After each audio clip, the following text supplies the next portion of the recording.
Isang lalaki na hindi makahuli ng isda ay nagpasya na lang na pakainin sila. Sa kanyang gulat, naging mabuting kaibigan niya ang mga isda. Gamit ang pain bilang pagkain, mabilis niyang nakuha ang kanilang tiwala. Ngayon tuwing kumakaway siya, agad na lumalangoy ang mga isda papunta sa kanya. Kapag pumapasok siya sa tubig, nagtitipon sila, pumipila habang naghihintay na pakainin.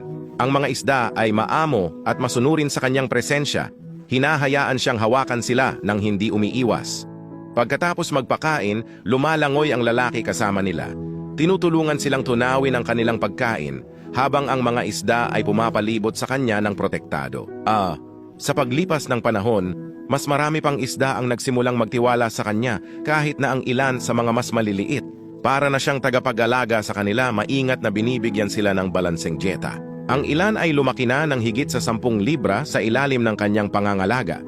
Sa pag-aalalay ng mga isda, naging makabuluhan ang kanyang buhay at ang mga isda naman ay nasisiyahan sa masaganang pagkain.